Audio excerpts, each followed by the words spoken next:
Selamat siang. Saudara-saudara, kalian mengerti bahwa yang disebut anak-anak Abraham ialah mereka yang hidup dari iman. Adapun kitab suci sudah tahu sebelumnya bahwa Allah membenarkan orang-orang bukan Yahudi berkat iman. Maka kitab suci dahulu sudah mengatakan Injil kepada Abraham, olehmu segala bangsa akan diberkati. Jadi mereka yang hidup dari iman akan diberkati bersama-sama dengan Abraham yang beriman itu. Sebaliknya, semua orang yang hidup dari pelaksanaan hukum Taurat berada di bawah kutuk. Sebab ada tertulis, terkutuklah orang yang tidak melakukan segala sesuatu yang tertulis dalam hukum Taurat. Memang tidak ada orang yang dibenarkan di hadapan Allah karena melakukan hukum Taurat. Hal itu jelas karena orang yang benar akan hidup berkat imannya. Padahal dasar hukum Taurat bukanlah iman melainkan perbuatan, sebab tertulis, barang siapa melakukannya akan hidup karenanya.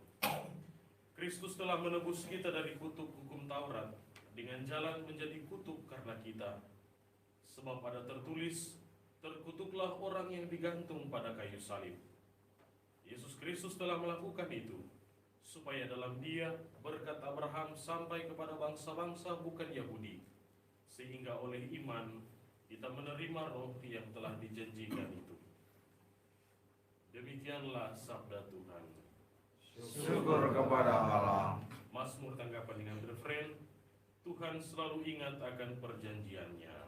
Tuhan selalu ingat akan perjanjiannya. Aku bersyukur kepada Tuhan dengan segenap hati, dalam lingkungan orang-orang benar dan di tengah jemaat.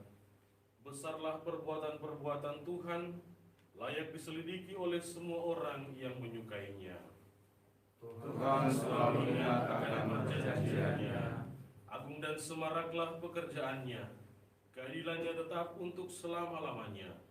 Perbuatan-perbuatannya yang ajaib dijadikan peringatan. Tuhan itu pengasih dan penyayang. Tuhan selalu ingat akan perjanjiannya. Kepada orang takwa diberikannya rezeki. Selama-lamanya ia ingat akan perjanjiannya. Tuhan selalu ingat akan perjanjiannya. Haleluya, haleluya, haleluya. Haleluya, haleluya, haleluya. Haleluya, haleluya, haleluya. Haleluya, haleluya, haleluya. Sekarang penguasa dunia ini dibuang keluar, sabda Tuhan. Dan bila aku telah ditinggikan dari bumi, aku akan menarik semua orang kepada aku. Haleluya, haleluya, haleluya.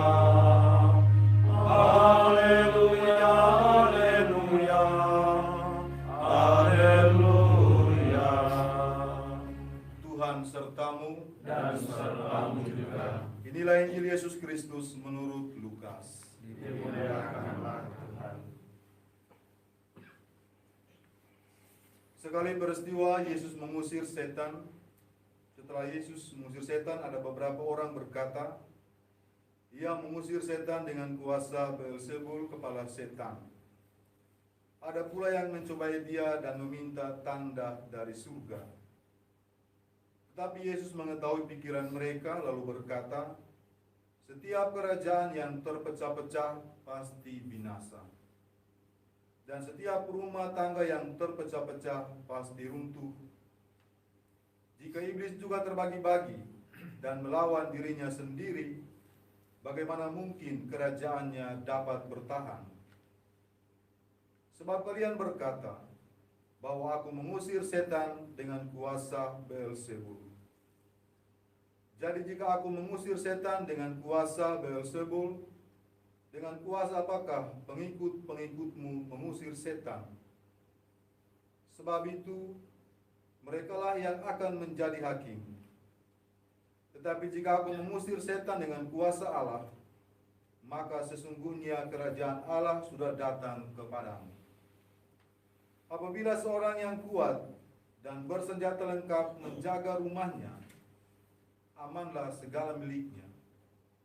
Tetapi jika seorang yang lebih kuat daripadanya menyerang dan mengalahkannya, maka orang itu akan merampas perlengkapan senjata yang diandalkannya dan akan membagi-bagikan rampasannya. Barang siapa tidak bersama aku, ia melawan daku, dan barang siapa tidak mengumpulkan bersama aku, ia mencerai-beraikan. Apabila roh jahat keluar dari manusia, ia mengembara di tempat-tempat yang tandus mencari perhentian. Dan karena tidak mendapatnya, ia berkata, aku akan kembali ke rumah yang telah kutinggalkan itu. Maka pergilah ia dan mendapati rumah itu bersih, tersapu, dan rapi teratur. Lalu ia keluar dan mengajak 7 roh lain yang lebih jahat daripadanya, dan mereka masuk dan tinggal di situ. Maka akhirnya keadaan orang itu lebih buruk daripada keadaan semula. Demikianlah Injil Tuhan. Terpujilah Kristus.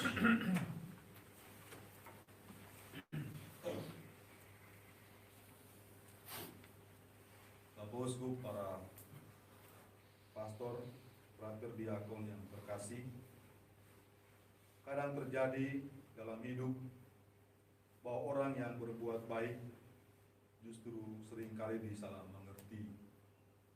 Tuduhan pun beragam, mulai dari pencitraan, ada udang di balik batu, pamer kesalehan, dan sebagainya.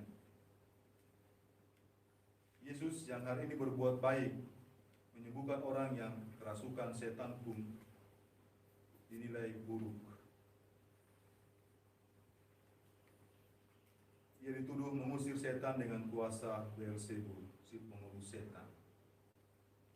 Yang lainnya bahkan menuntut Yesus agar membuat tanda dari surga agar mereka bisa percaya bahwa dia adalah utusan Allah. Menanggapi tuduhan itu, Yesus menegaskan 3 hal.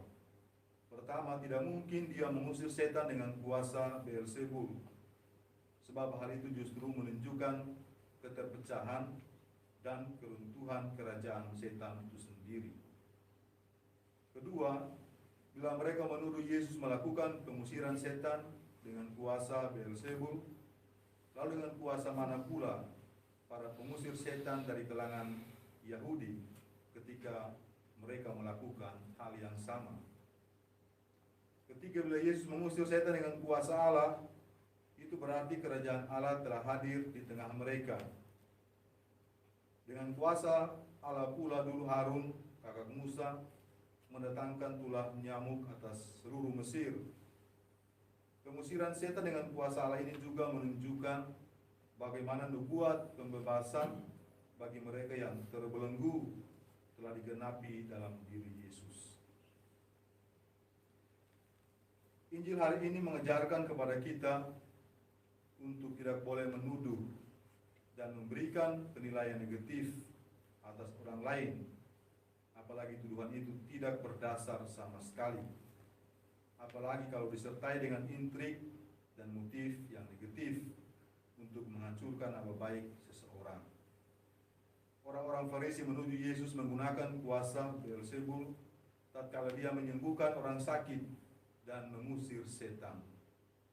Yesus mengecam tuduhan itu dengan jawaban yang amat sangat baik. Mestinya mereka langsung sadar akan kekeliruan mereka dan bertobat. Namun dalam prakteknya tidak kelihatan sama sekali nilai pertobatan yang mereka tunjukkan. Mungkin kita juga memiliki kecenderungan yang sama, suka menuduh, berpikir negatif, berpikir buruk tentang orang. Bacaan hari ini mengajak kita sekalian untuk belajar berbenah diri dalam aspek ini, sembari memohon kekuatan dari Tuhan melalui Bunda Maria. Semoga demikian. Amin.